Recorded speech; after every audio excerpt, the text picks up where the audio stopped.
Bien, chers amis de l'émission À l'ombre du clocher, aujourd'hui, nous poursuivons une deuxième émission sur le même thème, à savoir les icônes.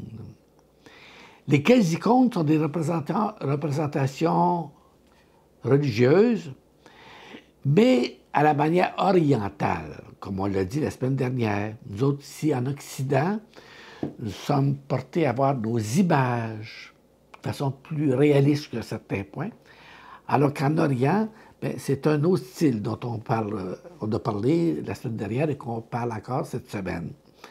Alors, qui est toujours avec du bois ancien, sur feuilles d'or, fait à la main par des moines. Et ces icônes-là sont spécialement en Russie. Hein, si jamais vous voyez sur Internet, dans des films, hein, des images des églises de Russie, de Grèce, de Turquie, entre autres. Hein, vous voyez ce genre d'illustration-là. Et cette illustration-ci est une des célèbres aussi en art des icônes. C'est ce qu'on appelle le Théotokos. Hein? C'est Jésus ici. Alors, voyez-vous Jésus ici, là, c'est avec ses écrits, sa parole, avec sa robe bleue, ici aussi rouge. Regardez ses doigts cette fois-ci. Hein? Il y en a un qui est courbé et aussi toujours hein, son auréole. Alors, on verra dans toutes les autres icônes, hein, c'est cette forme-là de la représentation de Jésus qu'on verra le plus souvent. Hein. On l'appelle le Théotokos. Ça, c'est Dieu parmi nous. Jésus. Et ici, une autre icône. Parce qu'on verra que cette icône-là, par exemple, nous présente Saint Matthieu, ici, Saint Matthieu et Saint Marc. Qui sont Saint Matthieu et Saint Marc? Ce sont deux évangélistes. Alors, cette icône-là va représenter deux des évangélistes avec Jésus. Regardez le Théotokos qu'on a vu tout à l'heure. Hein? Il est repris ici. Mais il est repris avec le livre de la parole. Il est repris aussi avec des anges adorateurs, ici comme ici. L'auréole. Alors, si je vous le montre à ce moment-ci, c'est que ce qui est écrit dans les évangiles, ou dans la Bible en général, est repris souvent dans les icônes. Et enfin, ici, je vous présente deux icônes que vous avez vues lors des émissions sur Noël. Alors que je vous ai présenté à ce moment-là la généalogie de Jésus. Alors, voyez-vous toujours la même... Hein? Voyez-vous, la représentation de Jésus se ressemble un peu hein, avec l'illustration ici. Et avec ceux qui ont précédé Jésus dans les patriarches, les rois, et toute la généalogie de Jésus, jusqu'à Joseph. Ici, je passe un peu plus rapidement parce que celle-là, on les a vues. Et ici, vous avez la représentation de la Vierge. Allez, regardez son manteau. Son manteau est rouge, hein? Signe de gloire, de majesté. Et l'enfant Jésus avec tout en or aussi. Hein? Et les deux pieds, hein? Inversés l'un à l'autre aussi.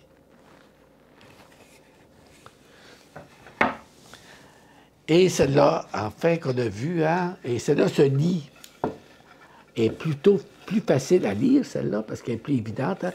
C'est l'icône de la nativité. On voit donc Marie avec son beau manteau rouge, hein, de dignité. La même chose pour Joseph. Mais marqué comme uniquement une redite, on l'a vu pendant le temps des fêtes. Mais regardez l'enfant Jésus. Il est comme dans un cercueil, et non un berceau. Et remarquez qu'il est enveloppé de bandelettes, comme il sera dans le tombeau de Jérusalem. Hein? C'est un signe que cet enfant va mourir, qu'il a une mission spéciale, qui est venu pour sauver le monde. Hein? C'est ça qu'on attendait du Messie. Regardez ici, un petit berger avec les moutons. Les anges dans le ciel. Les rois mages ici. Le bœuf et l'âne. Les moutons. Puis regardez toujours en arrière, hein, il n'y a rien. Hein? C'est uniquement un fond d'or, pour pas qu'il y ait de distraction. Alors, la personne qui, pendant le temps de Noël ou n'importe quand d'autre, hein, veut méditer, prier, réfléchir, mais voilà une belle occasion hein, de le faire en méditant, priant sur cette icône, devant cette icône. Et maintenant, voilà une majestueuse, hein, c'est la plus grosse. Et c'est l'icône, vous la trouverez sans doute, hein, c'est l'icône du dernier repas de Jésus. Alors, voyez-vous, hein, Jésus, ici, hein, qui est tout Théotokos, hein, c'est la même physionomie, avec ses apôtres.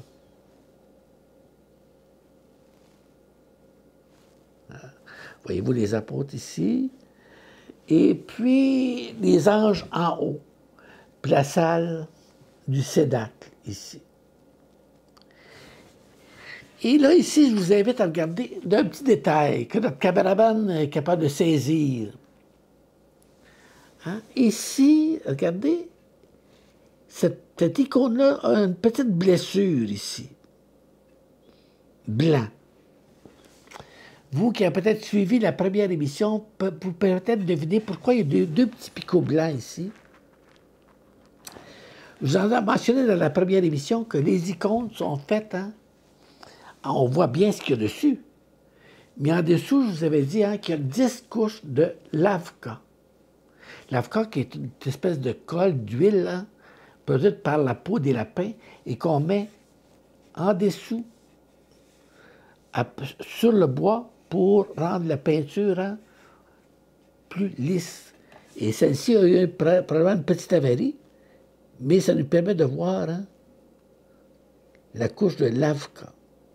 Et devant cette belle icône de la dernière scène de Jésus, de l'Eucharistie, écoutons encore une fois avec Sylvain une belle mélodie sur Jésus et l'Eucharistie.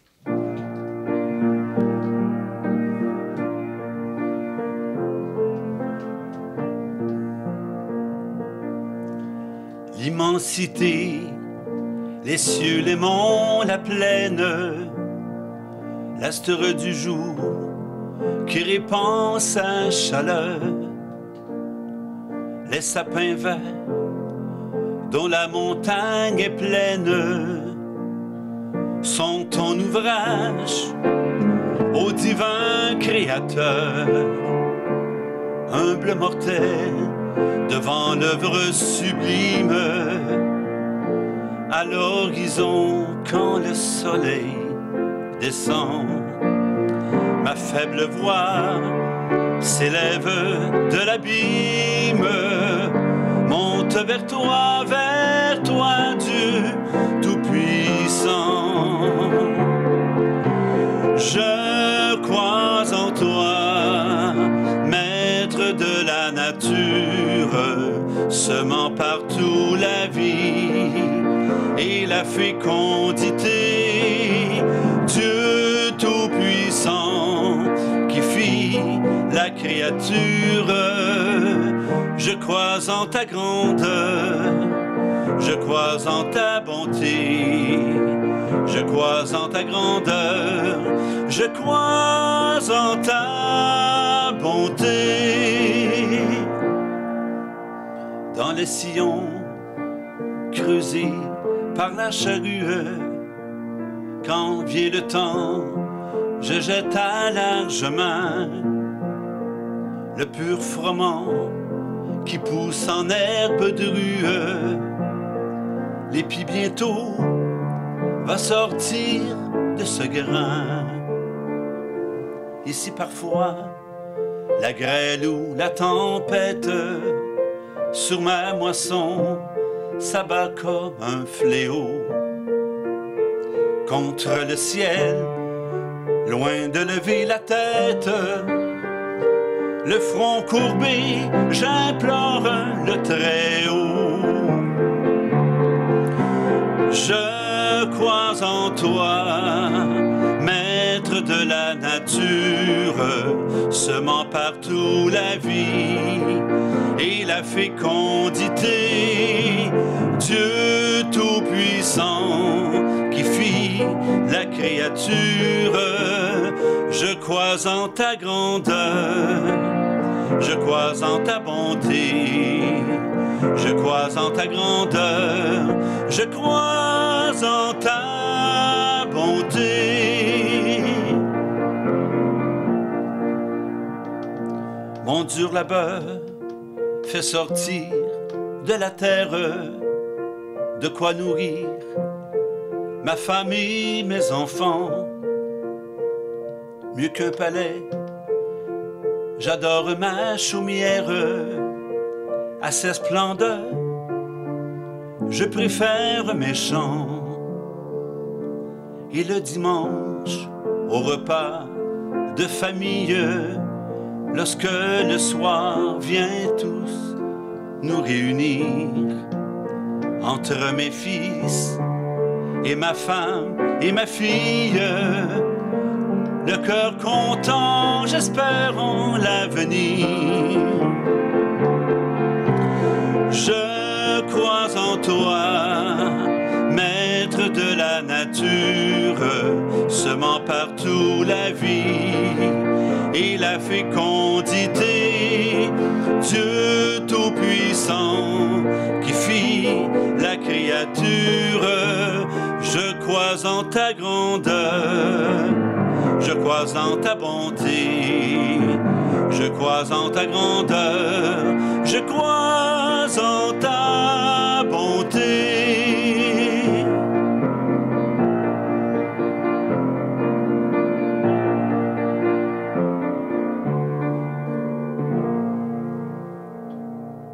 Et maintenant, après le repas du Seigneur, vous le savez, qu'est-ce qui arrive? Ça se passe le jeudi saint.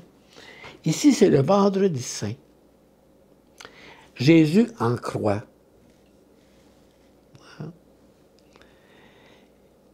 Encore une fois, on voit bien la forme des pieds que ça suit toujours. Remarquez que dans cette icône-là, ce qu'il y a de spécial, c'est qu'il n'y a aucune goutte de sang. Aucune goutte de sang. On peut penser pourtant que lors de la mort de Jésus sur la croix, il y avait du sang et beaucoup de sang. Alors, c'est pour inspirer encore une fois la prière, que chacun y trouve un sens. Et on voit aussi ici, au pied de la croix, la Vierge Marie. Et la Vierge Marie n'a pas le manteau de la tristesse, du mauve. Elle a le manteau de la gloire. Regardez la physionomie de la Vierge. Ensuite, ici, ce sont les saintes femmes de Jérusalem qui accompagnent Marie. Et Marie est la seule à avoir l'auréole ici. Ici, vous avez l'apôtre Saint Jean. Selon ce qui est écrit dans la Bible, dans l'Évangile, celui que Jésus aimait, c'est son disciple. Et c'est à lui que Jésus a dit, Fils, voici ta mère, en parlant de Marie.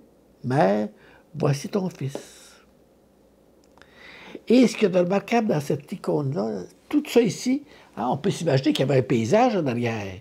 On peut s'imaginer qu'il y avait un décor en arrière. Alors, au contraire, ici, il n'y a rien. C'est uniquement de l'art pour pas qu'il n'y ait aucune distraction dans la prière. Aucune distraction dans la prière. Que tout soit centré sur Jésus en croix. Et aussi, les pieds de Jésus sont supportés.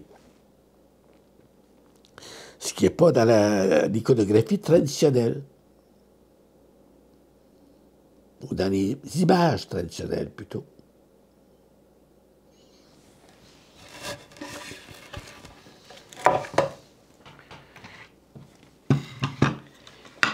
Ici, une autre icône de cette même crucifixion. Mais voyez-vous, c'est autre chose. Cette fois-ci, c'est avec ce qu'on appelle des instruments de la passion. Voyez-vous, hein? Ici, l'épée. Ensuite, ce qui a servi pour abreuver de fiel et de vinaigre Jésus. Et là, voyez-vous, il y a du sang.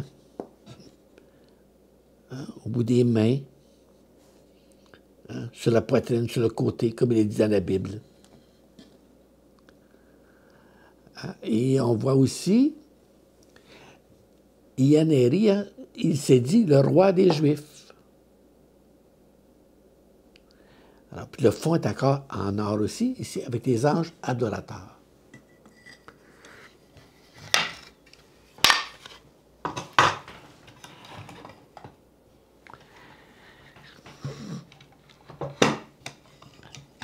Et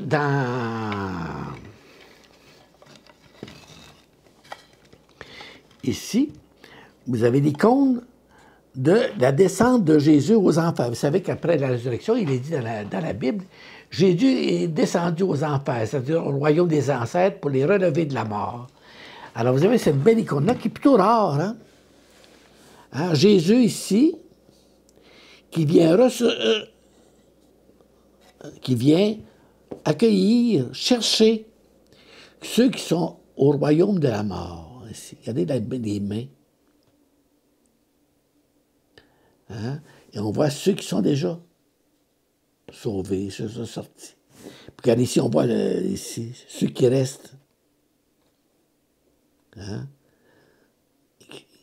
Et puis, ici. Alors, on va écouter maintenant un beau chant de Sylvain, qui, dans un premier temps, va nous interpréter un beau chant du Vendredi Saint, et ensuite un beau chant de la résurrection, hein, les deux icônes, hein, la mort de Jésus, sa descente aux enfers pour ensuite sa résurrection.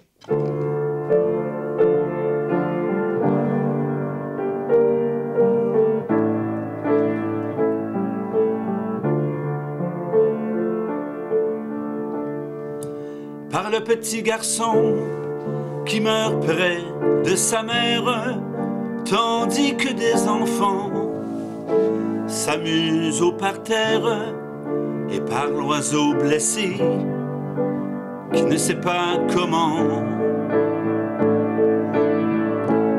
son aile tout à coup s'ensanglante et descend par la soif et la faim et le délire ardent. Je vous salue Marie. Par les enfants battus, par l'ivrogne qui rentre, par l'âne qui reçoit des coups de pied au ventre, et par l'humiliation de l'innocent châtié. Par la Vierge vendue qu'on a déshabillée, par le Fils dont la mère a été insultée, je vous salue Marie.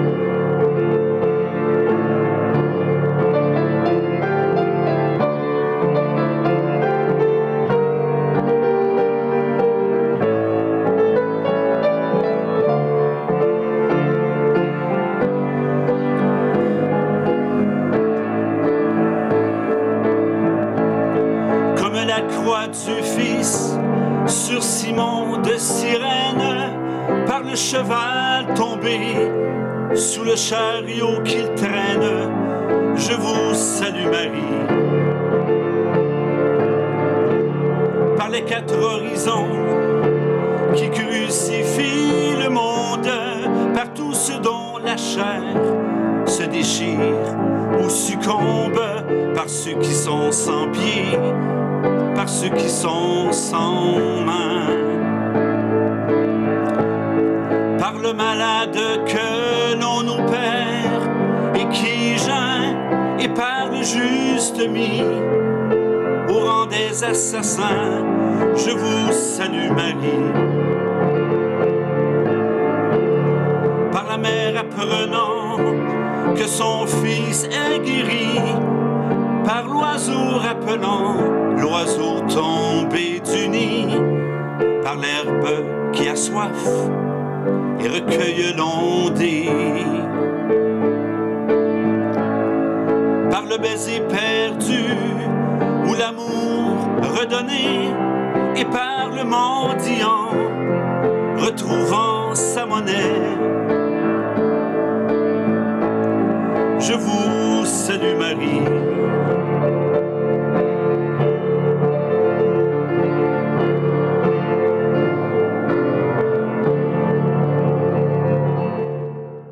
Et on continue maintenant avec une icône cette fois-ci qui nous décrit, nous illustre Saint Michel Archange. On sait que dans les icônes, dans les triptyques, les panneaux ici qu'on a vus, il y a souvent Saint Michel Archange.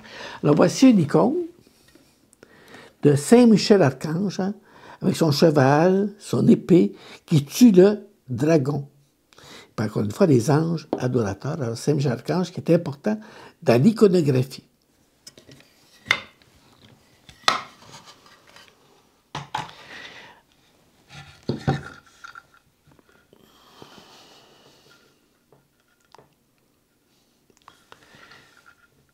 Filmes-tu d'accord? Oh oui. Bon. Et puis ici, on a parlé on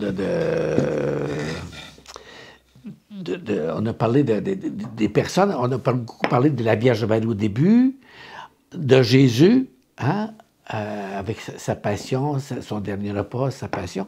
Puis on vient de voir quelques illustrations de saints. Ici, vous avez une belle illustration de Constantin, de roi Constantin, et sa mère Sainte-Hélène. C'est ceux qui ont apporté la paix au christianisme. Vous savez que les premiers chrétiens étaient persécutés. Alors c'est Constantin, l'empereur du temps, et Sainte-Hélène qui ont apporté la paix, la conversion au christianisme. On les voit ici.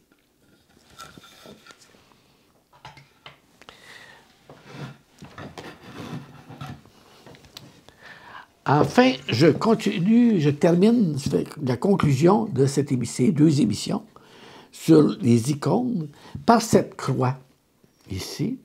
Vous remarquez que c'est pas la croix, c'est toujours la même croix, mais la forme est différente. C'est plus la croix byzantine.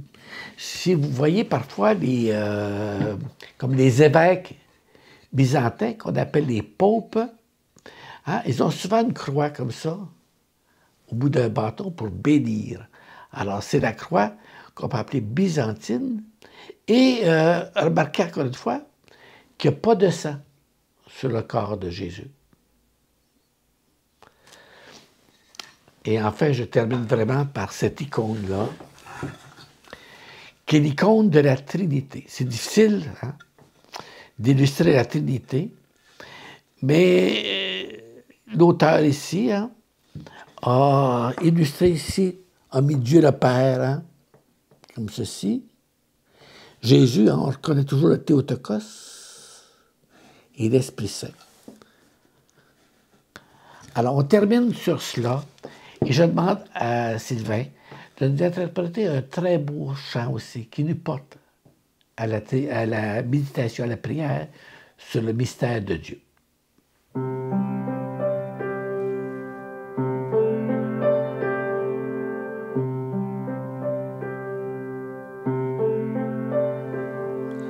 Croire, il suffit de croire, et tout renaît, tout est refait, la vie ne peut rien contre l'espoir. Quand on veut croire, il suffit de croire, tout est changé, recommencer, on a la vie qu'on rêve d'avoir, suffit de croire. Comme un arbre qui fait ses bourgeons, malgré le vent qui lui reprend ses feuilles. Croire à la vie vêtue de deuil, oui, croire tous ceux qui ont peur, risquer sa peau tout comme le font les fleurs, quand leurs pétales montrent leur cœur. Croire, il suffit de croire, la nuit sans fin devient matin, le bonheur cherche à nous revoir quand on veut croire. Il suffit de croire, et comme l'amour, on gagne toujours, on ne peut rien contre l'espoir. Suffit de croire, quand la vie nous fait ses mauvais coups, croire en nous et se tenir debout, voir la victoire malgré tout. Oui, croire, refuser la nuit, croire comme on pousse un cri, un immense oui à la vie.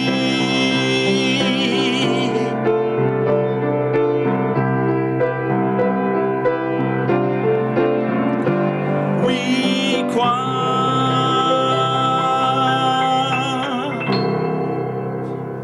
Au terme de ces 2 émissions sur les icônes, je peux vous dire que j'étais vraiment heureux de vous présenter ces trésors de la foi chrétienne, hein, surtout ces trésors de la vie spirituelle des chrétiens d'Orient, que ce soit des chrétiens orthodoxes ou catholiques de rite oriental, cette façon de prier, d'illustrer la vie religieuse, la vie spirituelle de ces croyants.